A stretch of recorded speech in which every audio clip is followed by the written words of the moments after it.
Jumpa lagi bersama saya, Imam Prihadyoko, Koordinator Indonesia Jurnalis Forum.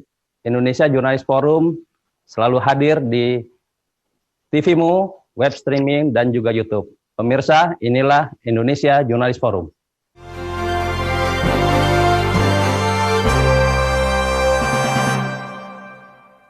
Pemirsa Indonesia Jurnalis Forum, pada kesempatan kali ini kita akan membahas tema dalam bayang-bayang resesi. Indonesia, sebagaimana negara-negara lain juga mengalami krisis yang membutuhkan perhatian, namun selalu ada jalan. Di studio sudah hadir 3 orang narasumber. Yang pertama, Prof. Didi Jerahbini. Assalamualaikum, Prof. Yang kedua, Pak Rektor Institut Teknologi dan Bisnis Pemadalan. Assalamualaikum. Waalaikumsalam warahmatullahi wabarakatuh. Yang ketiga, Ibu Anis Biarwati, anggota Komisi 11 Partai Keadilan Sejahtera. Assalamualaikum, Bu. Waalaikumsalam warahmatullahi wabarakatuh. Saya ke Pak Rektor dulu. Pak Rektor, ya, bagaimana Pak Rektor melihat kondisi ekonomi kita saat ini, Pak? Baik ya. Saya mungkin lebih awal ya, Prof. Didik ya, Bu Anis. Ya, silakan. Oke. Baik, ini kan temanya sangat menarik ya. Tadi Bu Anis bilang temanya ini serius ya, Bu Anis ya. Ya, serius. Temanya Indonesia dalam bayang-bayang resesi. Ya, lebih awal dulu kami kita membuat kesepemahaman tentang resesi. Resesi kan biasanya terjadi 1 tahun atau 2 tahun ya, tidak continue. Tapi kalau sudah continue namanya depresi, ya. Nah, mudah-mudahan negara kita atau beberapa negara lain itu mengalami resesi. Yang repot kalau kita mengalami sebuah depresi, apalagi disebut dengan depression. Seperti yang terjadi tahun 1930-an di Eropa maupun Amerika, di beberapa negara lain, itu namanya Great Depression, dan itu berlangsung sampai 10 tahun. Nah, mudah-mudahan saat ini tidak depresi, tapi resesi. Nah, bukan lagi bayang-bayang, tapi sudah fakta bahwa kita menghadapi sebuah resesi. Indonesia resesi, dan negara-negara yang tertular 200 lebih negara itu tentu mengalami sebuah resesi. Penurunan PDB, penurunan pertumbuhan ekonomi, itu adalah sebuah indikator resesi. Malah kita diasumsikan akan minus, kontraksi ekonomi kita. Ekonomi dunia, kata IMF, akan minus 4,4%. Itu berarti tandanya bahwa kita resesi. Morgan Stanley juga mengatakan akan sampai 4%, dan dunia malah lebih ekstrim sampai 6%. Ya. Indonesia, kata mereka itu minus 0, sekian. Mungkin negara yang akan sedikit positif itu adalah Cina. Jadi secara umum kita mengalami sebuah resesi karena mengalami kontraksi. Tapi kalau dia berlanjut beberapa tahun ke depan, maka itu disebut dengan depresi. Nah, mudah-mudahan dalam ekonomi kita itu bisa kurvanya kurva V, mudah-mudahan. Tapi rasanya agak sulit ya. Kurva V itu artinya ketika anjlok mengalami resesi, kemudian tidak cukup setahun itu mengalami recovery, itu kurva V. Kemudian mungkin kita akan menghadapi sebuah kurva U. Kurva U artinya kurva negara kita resesi, negara kita pertumbuhan ekonominya itu turun, kemudian mendatar di bawah, stagnan di bawah, kemudian beberapa tahun atau mungkin beberapa bulan berikutnya itu akan recovery. Yang kita tidak harapkan adalah kurva L. Kurva L itu adalah kurva anjlok, kemudian ya tidak pernah lagi bangkit. Nah itu namanya ya sudah bubar negara itu gitu ya. Kalau kecenderungan kita mungkin ya mudah-mudahan ya kurva U. Nah, kenapa terjadi penurunan pertumbuhan ekonomi? Tentu juga karena pertumbuhan PDB, produk domestik bruto kita turun. Seringkali kalau kita belajar teori ekonomi bahwa PDB atau pendapatan itu sama dengan konsumsi, kemudian ada investasi, ada kemudian government dan perdagangan internasional. Secara agregat konsumsi kita turun, gitu ya. Kemudian juga investasi juga turun, kemudian juga government, malah government ini kedodoran, kewalahan, sampai 4 kali mengalami revisi anggaran. Terakhir 6,34%.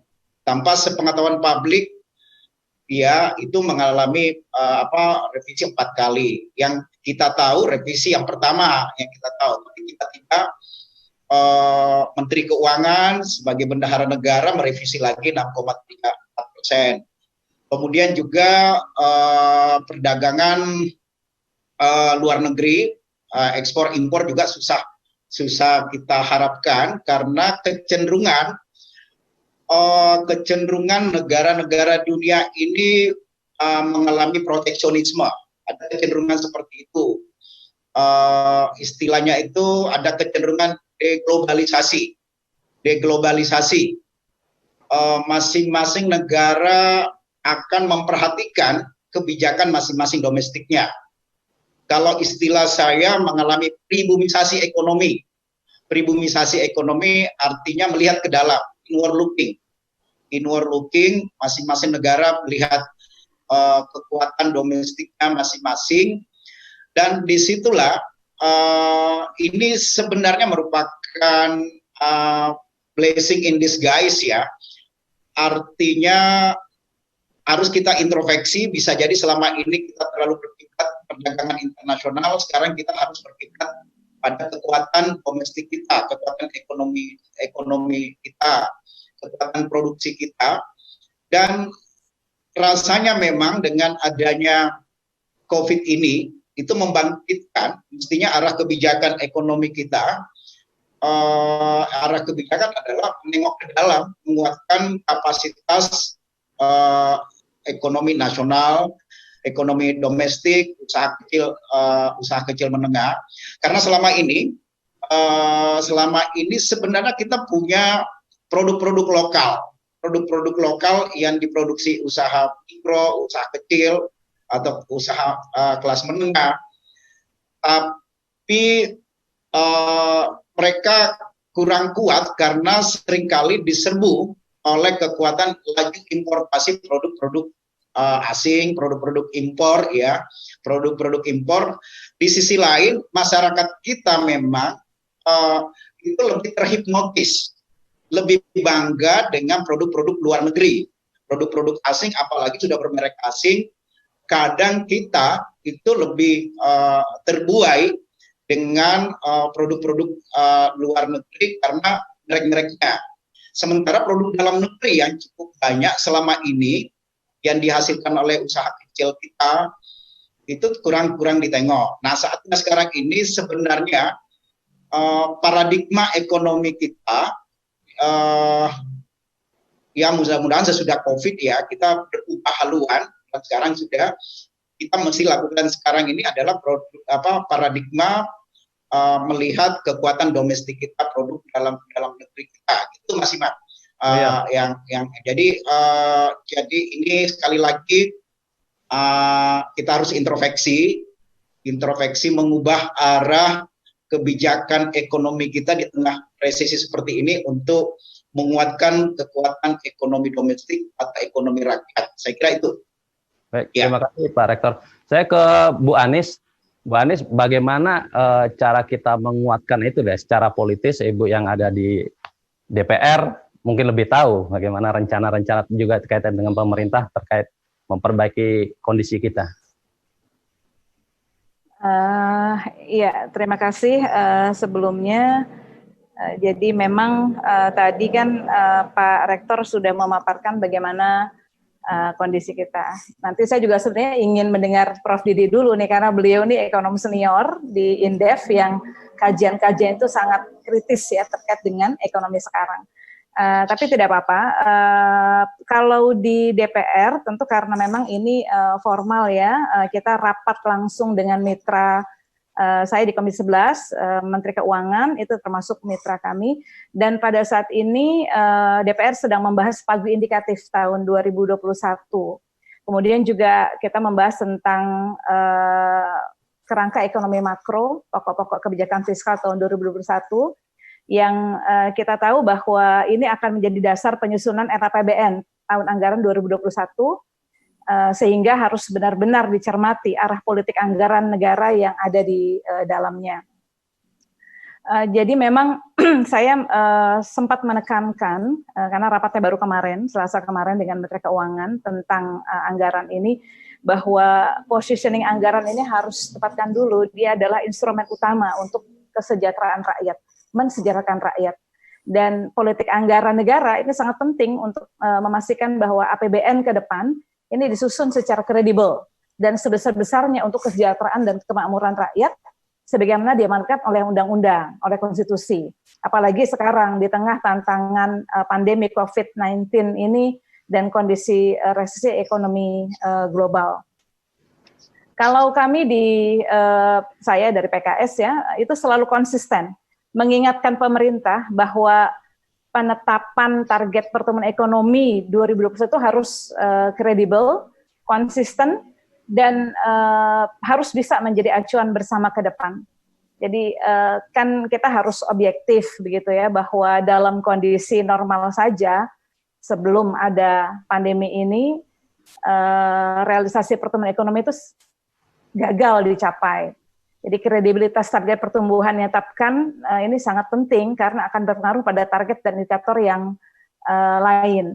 Ya, kemudian juga sangat penting pemerintah ini meningkatkan kualitas pertumbuhan sehingga berdampak lebih baik pada penciptaan lapangan kerja, pengentasan kemiskinan, penurunan ketimpangan pendapatan, dan juga peningkatan kesejahteraan rakyat gitu.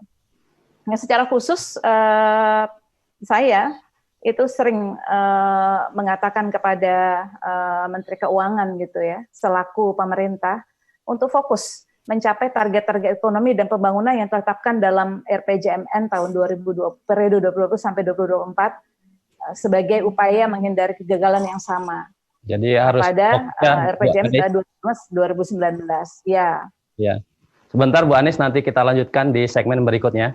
Pemirsa Indonesia Journalist Forum, nantikan di segmen berikutnya. Di Indonesia itu nomor 3 kesenjangannya tinggi sama dengan Rusia. Tapi di Rusia nggak apa-apa, bukan nggak apa-apa, ringan karena sekolah gratis ya, kemudian transportasi publik gratis dan seterusnya. Jadi kita sekarang punya komplikasi masalah ekonomi sekaligus masalah penyelesaian COVID ini yang saya kira juga tesnya tidak terlalu tinggi ya. Dan lain-lainnya. Itu kira-kira kondisi sekarang, gabungan komplikasi antara kesehatan